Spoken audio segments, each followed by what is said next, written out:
All AI companies right now are in problem market fit.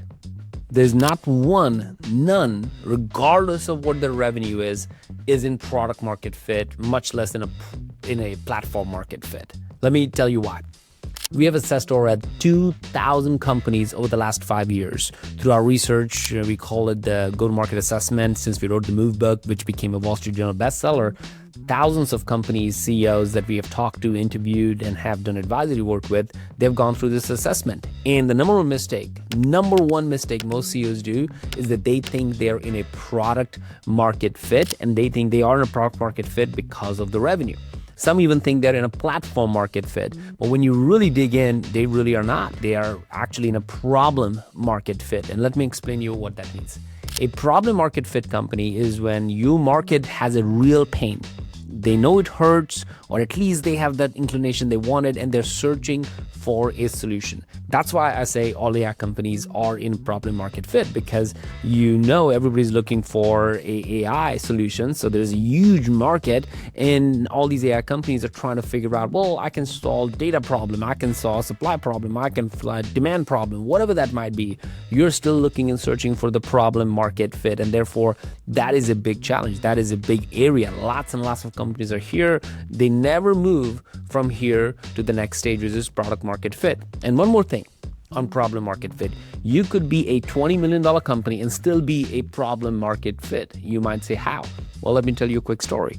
I was on a board of a company where they were about 25 million in revenue, and their valuation was roughly 200 million.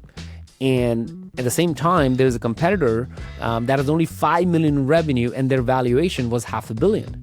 So the CEO, because I was on the board, I was very close with him, he was like, man, this is crazy. I'm 25 million for a same category, same product, same price point, and we still, with 25 million, ours is, roughly 200 million valuation. And this other company that has 5 million, that's it, 5 million in revenue, how come their valuation is $500 million?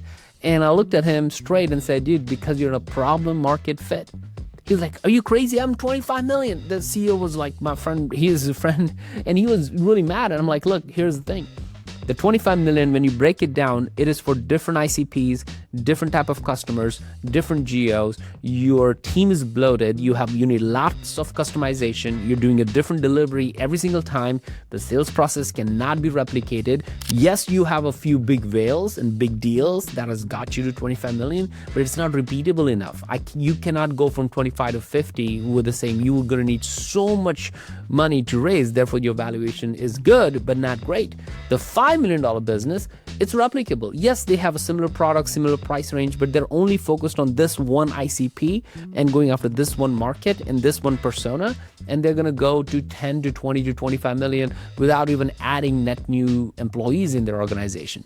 Therefore, their valuation is so much more higher. So revenue is not what will determine if you are in a problem market fit or a product market fit. Is it replicable? Which brings me to product market fit.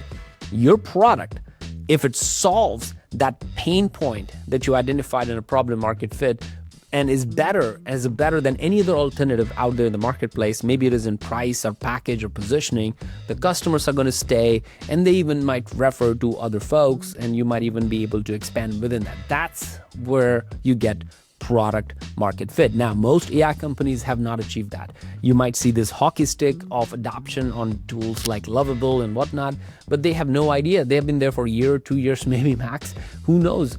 Yesterday, I had somebody reach out to me and said, hey, I built this new product, and 2 days later, somebody else replicated that entire product into their existing product, and all of a sudden, all the customers from here just went over there. There's no loyalty in AI today. Everybody is testing, everybody's experimenting whatever is out in the marketplace, which brings me to platform market fit. This is the gold mine. This is where you make money. This is where revenue source, and this is where you can actually say, I got a real business.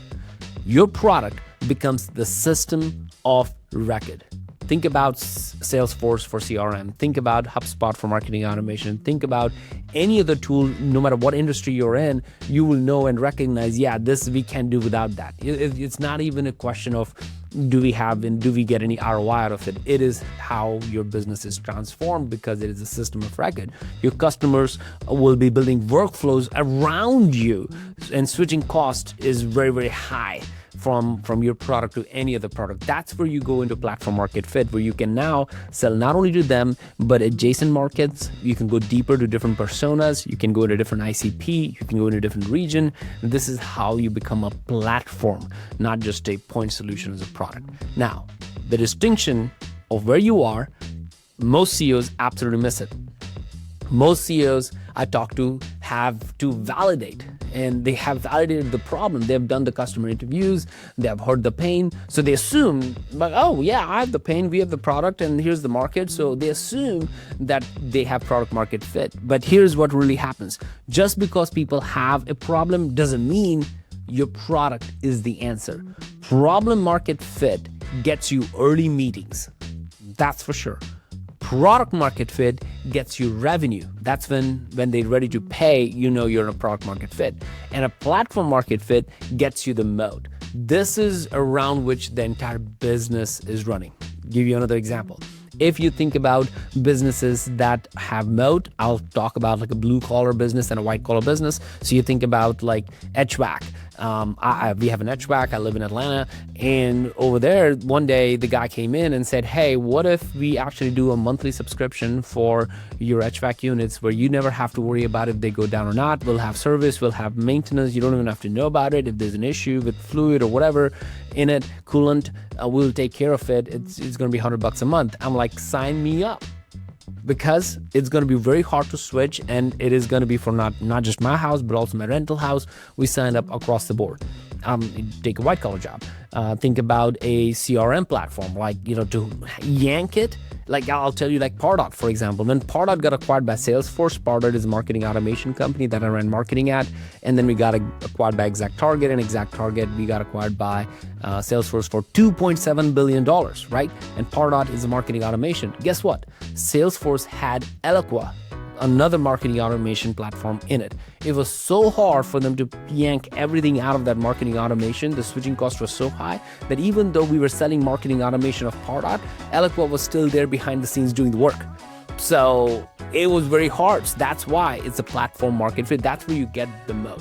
So if you are stuck anywhere between 3 million to, let's say, 15, 20 million and can break through, this is usually why. You have validated the problem, but you have never validated the product. All AI companies right now are in problem market fit.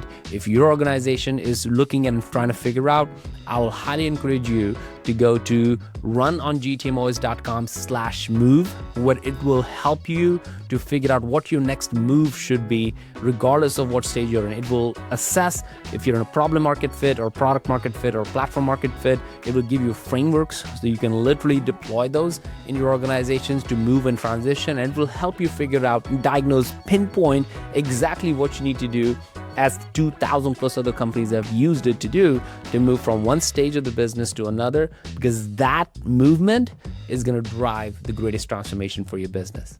So with that, if that makes sense, let's get moving.